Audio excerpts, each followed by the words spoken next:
Bonjour à tous et bienvenue pour le quart d'heure US, la seconde émission quotidienne de CMC Markets qui débute à 15h45. Je suis Nicolas Chéron, stratégiste pour vous servir. Nous sommes aujourd'hui le jeudi 8 décembre et le titre du jour est Euphorie ambiante. Alors pourquoi est-ce que j'ai utilisé ce mot euphorie? Je pense que vous le savez, généralement j'utilise des expressions au sujet de l'euphorie pour essayer d'exprimer le fait qu'on est allé peut-être un peu trop vite, un peu trop haut ou un peu sur un mouvement. Je considère que les marchés sont fortement haussiers à long terme, à moyen terme et à court terme, notamment aux États-Unis, que les marchés européens ont donné des signaux forts. Cela fait des semaines, des mois que je vous explique qu'il y a un certain appétit pour le risque, que les supports tiennent, que les résistances pourraient céder, qu'on pourrait terminer l'année en beauté, qu'on pourrait avoir un mois de décembre positif. Et c'est tout ce qui est en train de se passer. Par contre, pour la première fois, depuis plusieurs semaines, je trouve que nous allons, cet après-midi, un peu trop haut, un peu trop vite. Le CAC 40 est sous résistance. Le Dow Jones est suracheté en termes d'indicateurs techniques. Demain, ce sera vendredi, on n'aura pas de chiffres économiques d'importance. La semaine prochaine, on aura la Fed.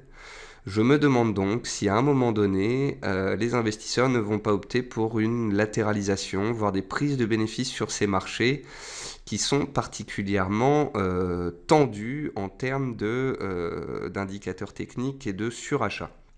Donc voilà, je ne dis pas que les marchés sont baissiers, je ne dis pas que les marchés vont chuter, je ne dis pas qu'on assiste à un retournement, je dis simplement cet après-midi que la première idée, la première image qui me vient à l'esprit, c'est d'être prudent. Et c'est le message que je voulais donc vous véhiculer dans cette émission. Alors, voici un avertissement sur les risques concernant le caractère purement informatif de cette présentation et les CFD. Je vous invite à en prendre note. Vous pouvez, comme à chaque émission, utiliser les fonctions de chat et de questions-réponses en haut de votre écran pour pouvoir converser avec moi. Dans cette émission, on va voir ensemble les derniers décalages intraday, ce qu'il se passe sur les actions européennes, les statistiques et le chiffre du jour, les actualités aux États-Unis, une figure graphique reconnue par la plateforme de CMC Markets. Et bien évidemment, je répondrai à vos éventuelles questions. En termes de mouvement intraday, on a un nouveau record du Dow Jones Industrial Average à 19 570 points. On est donc haussier en données annuelles, trimestrielles, mensuelles, hebdomadaires, journalières, 4 heures, 1 heure et même 15 minutes si ça se trouve. On est fortement haussier, c'est clair. Par contre, le Dow Jones a atteint tous les objectifs théoriques que l'analyse technique nous avait permis d'identifier jusqu'ici. Et le Dow Jones, hier, en se propulsant au-dessus des 19 500 points, eh bien, a engendré une tension maximum de ces indicateurs techniques et notamment du RSI, le Relative Straight Index, qui est là pour mesurer des situations de surachat et de survente. Et là, le Dow Jones vient de rentrer dans une zone de surachat qu'il n'avait pas connue depuis plusieurs années, depuis même 5 ans. C'est la raison pour laquelle, alors que d'habitude je suis très pragmatique, factuel et donc haussier, aujourd'hui j'ai choisi cet après-midi de vous dire attention, attention. Le CAC 40 est toujours soutenu après l'annonce de Mario Draghi d'augmenter le quantitative easing en 2017 jusqu'au mois de décembre. Eh bien, les acheteurs se sont présentés. Le CAC reste soutenu, il reste haussier à moyen terme et à court terme. Par contre, à 4740, pour l'instant, ça bloque un petit peu. Je vous ai expliqué dans l'émission de ce matin qu'on avait atteint un objectif technique haussier, qu'une consolidation des cours sous ce seuil n'aurait rien d'illégitime.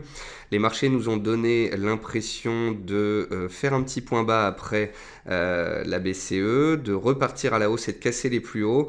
Mais ici aussi, permettez-moi d'être dubitatif, d'attendre la clôture, car j'ai l'impression que cette résistance à 4740 points ne sera pas si facile que cela à casser. Globalement, sinon, le VIX évolue sur ses plus bas annuels à 13,3 points, donc bien évidemment, la volatilité est faible, les marchés sont haussiers et ça, rien n'a changé. Le pétrole WTI, jusqu'ici un catalyseur intéressant et très volatile, semble délaissé. La volatilité est retombée, il est à 49,6 $. Tant que le WTI reste autour des 48-50 $, c'est un soutien au secteur énergétique. Et à court terme, voilà, après beaucoup de volatilité, eh bien, les investisseurs sont sur d'autres actifs. Sur les monnaies notamment, avec une forte volatilité ce jour. Alors sur le dollar, on a fait un trou d'air sous les 100 points, puis on est reparti à la hausse. Sur l'euro-dollar, on a fait une cassure de résistance, on est allé chercher un niveau clé à 1,0850, puis on est reparti à la baisse. Donc souvenez-vous, je vous avais dit que le dollar était dans une petite consolidation, que l'euro était sacrément soutenu ces derniers jours. Et je vous ai expliqué que je m'attendais potentiellement à ce que Mario Draghi baisse son quantitative easing en termes d'achat mensuel et que ça puisse mettre un petit coup à la hausse sur l'euro. L'euro était passé de 1,0550, 1,0510 même à 1,08. On avait déjà pris 300 points. Et je vous avais dit, voilà, en fonction des dires de Mario Draghi, on pourrait aller chercher 1,0850, voire 1,10, dépendamment de s'il baisse ou non le QE. Et en fait, ce que Mario Draghi a fait, c'est qu'il a baissé le QE en temps, mais il a baissé le QE en montant, mais il l'a augmenté en temps. Résultat, si vous faites le calcul, vous avez un QE en 2017 qui est supérieur à ce que les marchés attendaient, donc les indices sont repartis à la hausse, donc l'euro-dollar est reparti à la baisse, et le dollar, lui, en a profité pour repartir à la hausse.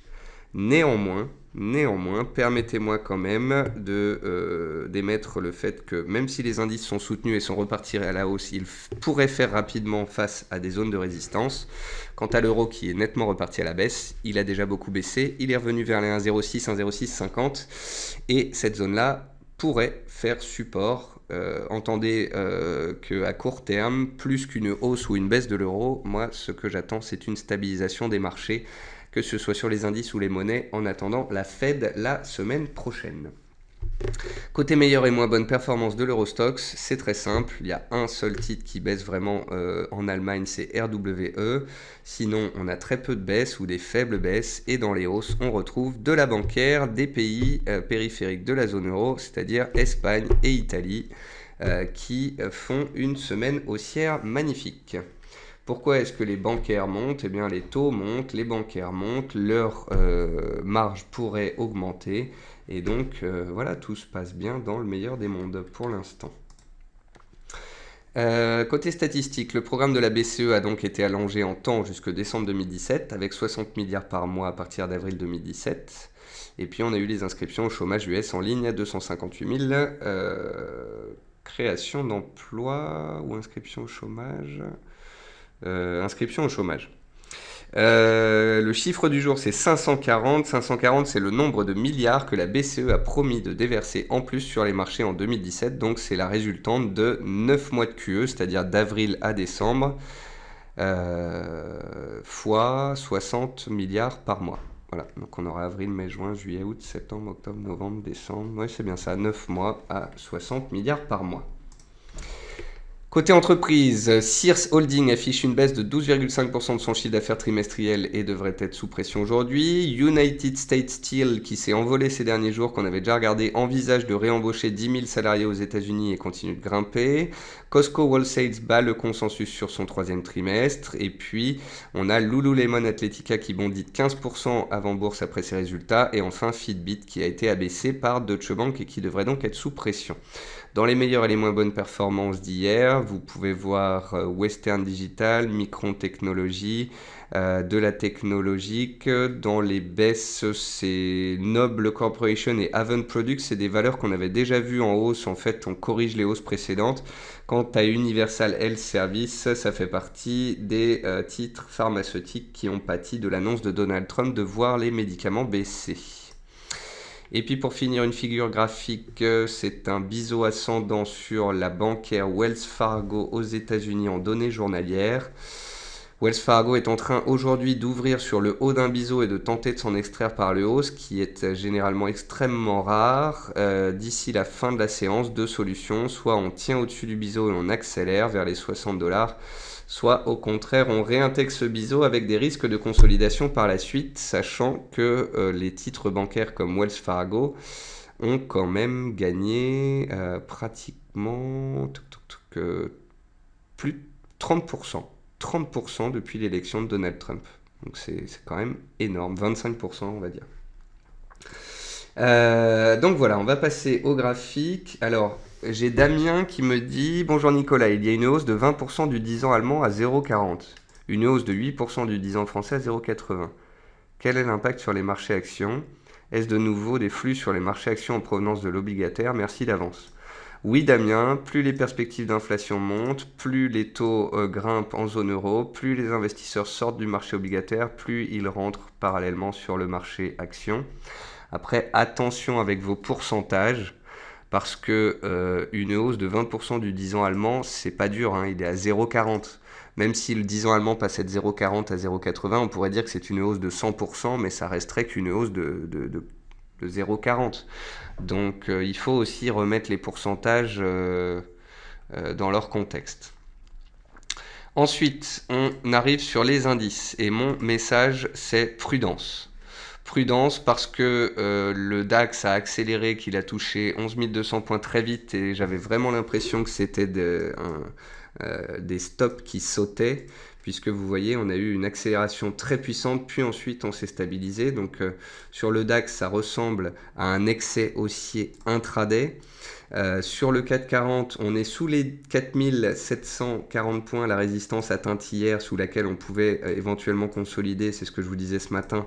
Et pour l'instant, en tous les cas, ça ne passe pas. Si ça ne passe pas en clôture, on est effectivement susceptible de consolider. Concernant l'US 30, donc le Dow Jones, on a fait une très forte hausse hier, on est encore en hausse aujourd'hui. Néanmoins, comme vous pouvez le voir sur le RSI, on est à 85. Donc on est vraiment en situation de surachat relativement forte. Et alors que la fin d'année arrive, alors que la semaine prochaine on a la Fed, une petite stabilisation, une latéralisation avant éventuellement plus de hausse pourrait être possible. Donc voilà pour les indices, c'est haussier, c'est clair, mais attention à court terme au surachat, aux résistances, à l'euphorie. Voilà, je vous passe le message. J'étais jusqu'ici complètement à l'aise à être haussier. Depuis ce matin, j'ai l'impression qu'on va un peu haut, un peu vite, en besogne, à la hausse, et je deviens donc prudent et je vous invite à cette même prudence. Ensuite, concernant les actions américaines. Alors là, j'ai pas mal de demandes sur les actions américaines, donc on va regarder ça. On a eBay qui tente de s'extraire par le haut de son range et de casser les plus hauts de son gap haussier ici, laissé ouvert le 19 octobre. Donc c'est plutôt positif, il faudra confirmer cette hausse. First Data Corp, elle m'intéresse beaucoup moins maintenant qu'elle a chuté, qu'elle a buté sous son gap ici de début d'année à 15,50 $. Si elle le dépassait, à la limite, on pourrait en reparler. Parce que ce serait beau. Apple, elle est toujours soutenue, mais dans une consolidation horizontale. US Steel Corporation, je vous le disais tout à l'heure, il compte embaucher 10 000 personnes. Alors le titre est dans une tendance haussière puissante, on est passé de 17 à 39 euros. Aujourd'hui, la société annonce qu'elle va embaucher 10 000 personnes. Généralement, embaucher des gens, ça coûte de l'argent. Donc dans un premier temps, c'est pas ce qui ravit le plus les investisseurs. Donc attention à ce titre qui est, à l'image des indices américains, suracheté et un petit peu haut désormais.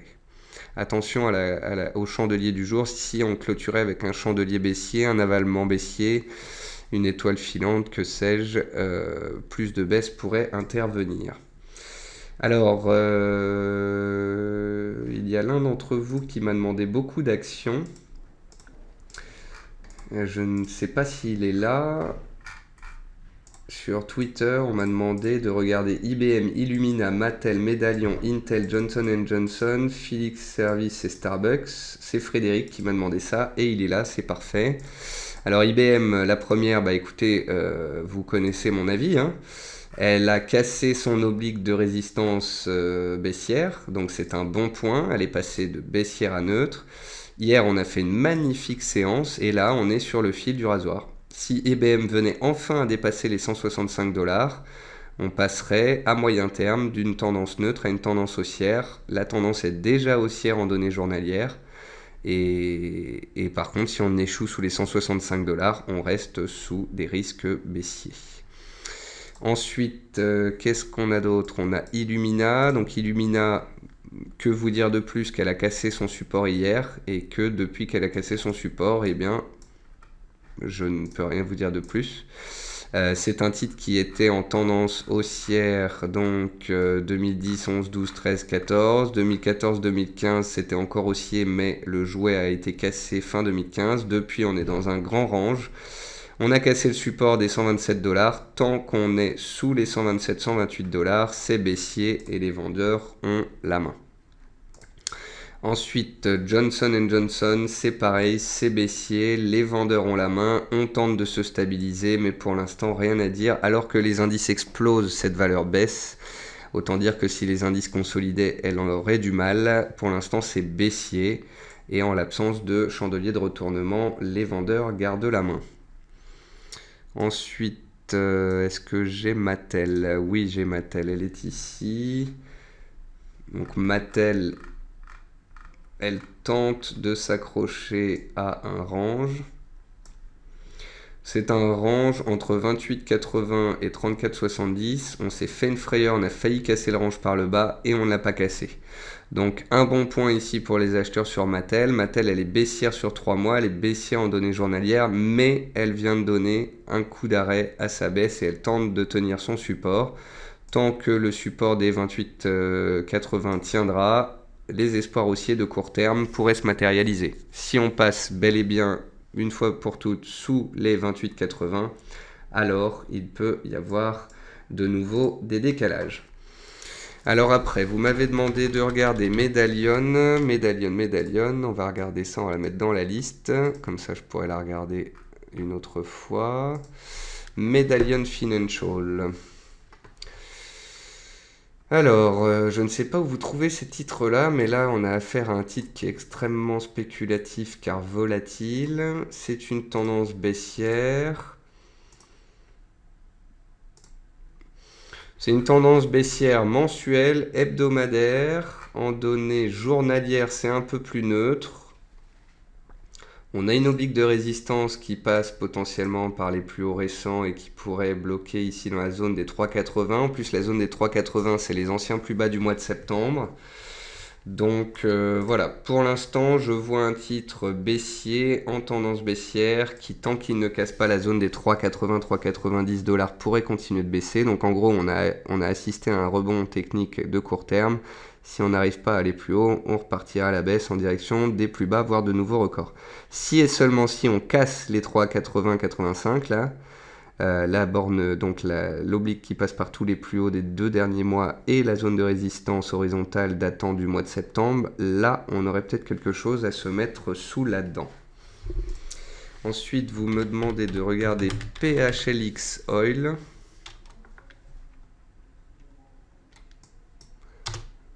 Alors attendez, PHLX. Alors ça c'est quoi? C'est un ETF sur les semi-conducteurs. Si je dis pas de bêtises, il doit être sacrément haussier depuis plusieurs semaines. Voilà. Donc c'est un ETF sur le secteur semi-conducteur. C'est haussier et ce depuis des mois. Pour l'instant, ça reste bien orienté. Après, vous connaissez mon avis sur les marchés américains, vous connaissez mon avis sur ce qui se passe en ce moment sur les marchés. J'ai l'impression qu'on est un peu suracheté, qu'on va un peu haut, un peu vite. Donc voilà, c'est une belle tendance haussière hebdomadaire, mensuelle et même journalière qu'on a sur les semi-conducteurs, sur cet ETF. Mon seul souci, si vous voulez, c'est qu'on est sur une zone de résistance travaillée fin novembre, à la proximité de la borne haute d'un canal haussier de moyen terme. Donc le potentiel haussier apparaît un petit peu limité et le timing semble complexe.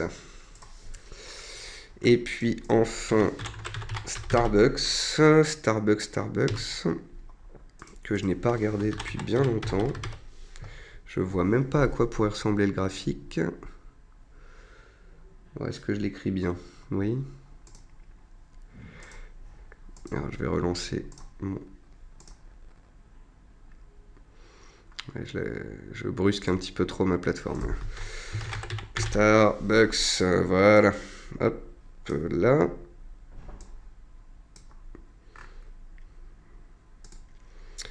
Donc, Starbucks est désormais dans ma liste, on pourra la regarder. Starbucks, c'est aussi en données mensuelles. C'est très beau. On a dégonflé en fait la hausse de 2014-2015 qui a été un peu vite pendant toute l'année 2016. On a consolidé les supports et là le titre repart. En données hebdomadaires, on est haussier aussi. En données journalières, on est haussier. Par contre, sur cette unité de temps, on approche d'une zone de gap qui correspond au 25 avril 2016 et on a un chandelier aujourd'hui qui est un doji après un mouvement haussier très fort sur une zone de résistance. Donc attention, si Starbucks devait faire un doji aujourd'hui et gaper à la baisse demain, on aurait une sorte de bébé abandonné ou d'îlot ou d'étoile du soir et ce serait baissier. Donc autant le titre est haussier à long terme, autant il est haussier à moyen terme. Autant en données journalières, tant qu'on est au-dessus de 57 $, c'est haussier. Par contre, là, à 59 $, on est suracheté sur une résistance, alors que les indices sont un peu hauts. Donc, vous comprenez que, voilà, si ça passe en force, pourquoi pas, mais une consolidation pourrait également intervenir après une telle hausse et sachant qu'on est sur résistance. Et puis enfin, on va regarder si on a Pandora. Pandora Media Inc. Ce sera la dernière action US que je regarderai aujourd'hui. Il y en a tellement des titres américains. Alors, Pandora. Donc, votre avis sur Pandora, une grosse web radio US qui est en zone de résistance, mais qui est portée par des rumeurs de rachat par un GAFA. Bah écoutez, vous le dites vous-même, hein, c'est une radio US indépendante, c'est pas un business florissant, mais à court terme elle est soutenue par des rumeurs, donc si les rumeurs se confirment, ça peut monter, mais si ça se confirme pas, attention à la reprise de la baisse. Alors, ce que je vois rapidement en mettant un graphique de moyen-long terme, c'est que sur les 3 dernières années, ce titre est baissier. Ce que je note, c'est que on peut tracer une oblique de résistance qui passe par tous les plus hauts 2014, 2015, 2016, sous laquelle on a buté en octobre et sur laquelle on est en train de revenir. Donc si on voyait dans les séances et semaines qui viennent les acheteurs enfoncer le clou de cette zone-là des 14 $, 20, 50, 14, 80, donc on va dire entre 14,50 et 15 $, on a une zone de résistance qui correspond au plus bas de début et demi 2015, à la fin 2015 et à la fin 2016. Donc concrètement, c'est une tendance baissière de fond, on est sous résistance, mais si cette résistance casse, c'est peut-être que les spéculations vont bon train et qu'un rachat pourrait se confirmer. Donc si les spéculations retombent qu'il n'y a pas rachat, il y a de grands risques qu'on reparte dans le sens de la tendance principale, la baisse. Si par contre ça commence à frétiller, à casser de plus en plus les résistances, c'est que les rumeurs pourraient se confirmer. Ensuite, on va regarder les matières premières rapidement. Et puis LL, je vais regarder Danone, effectivement, vous m'avez posé une question sur Danone, on va regarder cela.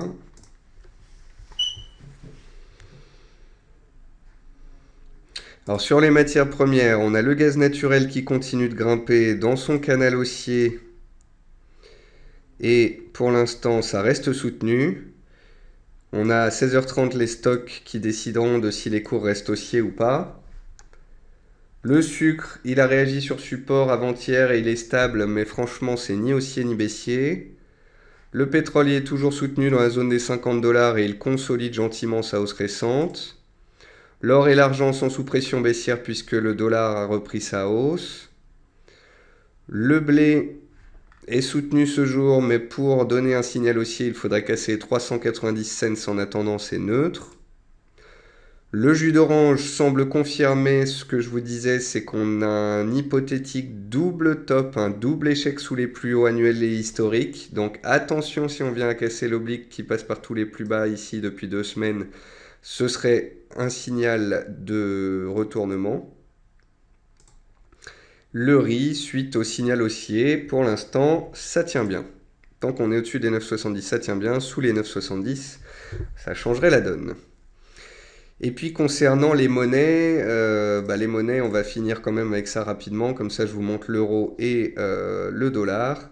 C'est très simple. L'euro était dans un rebond technique depuis le début de semaine. Si Mario Draghi avait drastiquement abaissé son programme de quantitative easing, eh bien l'euro aurait pu monter. Parce que Mario Draghi a abaissé son programme à 60 milliards par mois dans les premiers échanges suite à cette décision de la BCE, eh bien, on a l'euro-dollar qui est parti à la hausse pour atteindre les 1,0850.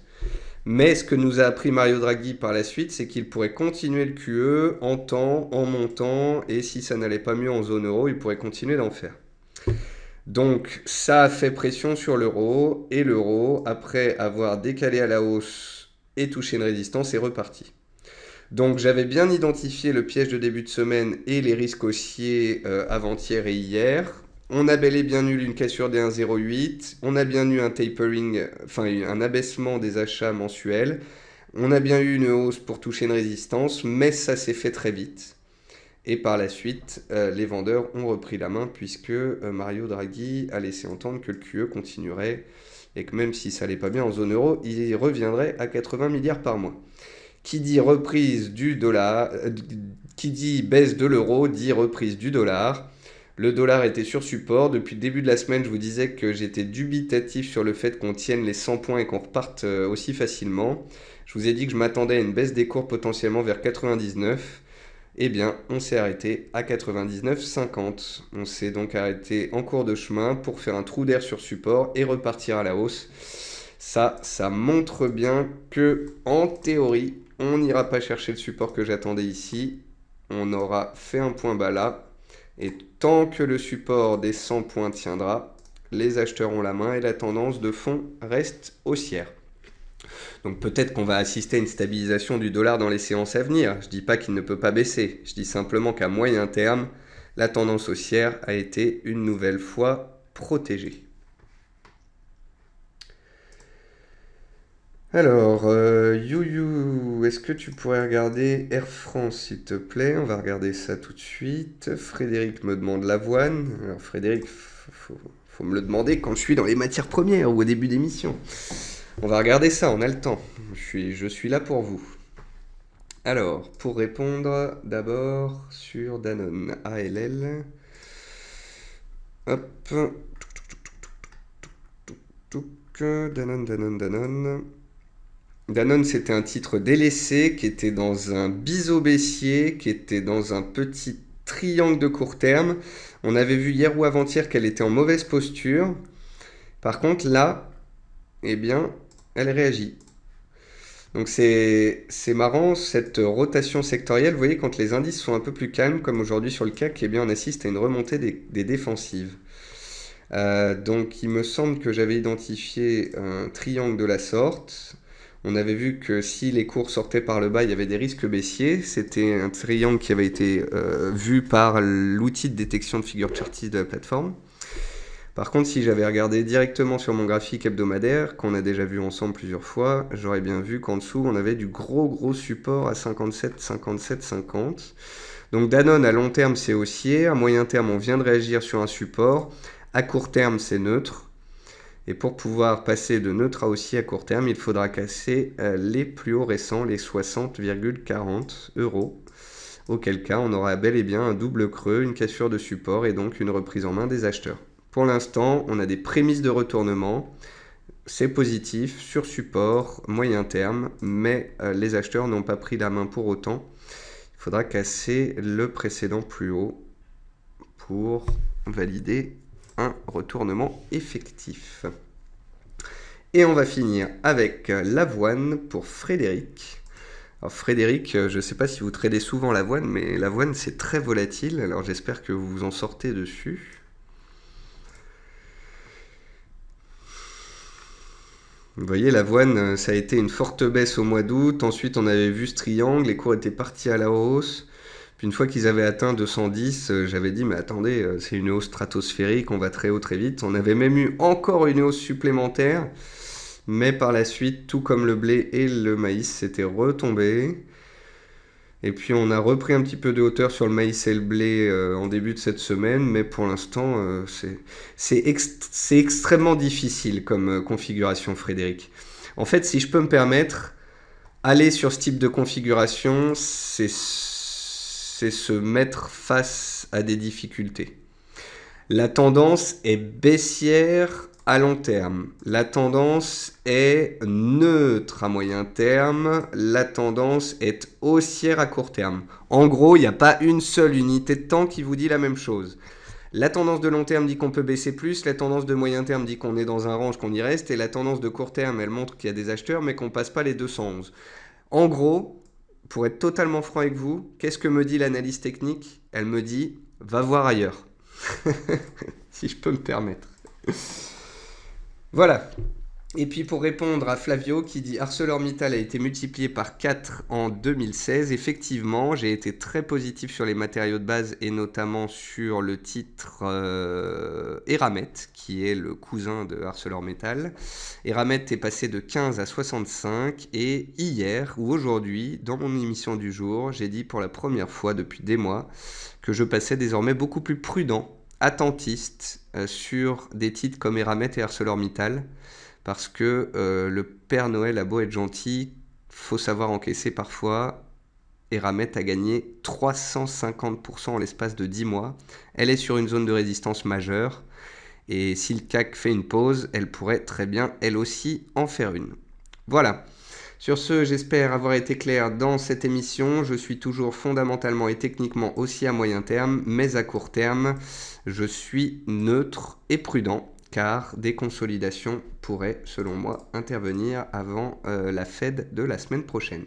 Je vous souhaite à tous une bonne fin de séance, un bon trading. Merci à tous pour votre présence à cette émission. Et je vous retrouve, je l'espère, demain avec grand plaisir, soit à 10h du matin pour la matinale, soit à 15h45 pour le quart d'heure US. Et n'oubliez pas, ce soir, vous avez un webinaire spécial sur les taux. Ce sera à 18h30 me semble-t-il. Hausse des taux, quelles conséquences sur les marchés financiers? Donc vous allez sur le site de CMC Markets pour pouvoir vous inscrire. Voilà, bonne soirée à tous et à demain avec grand plaisir.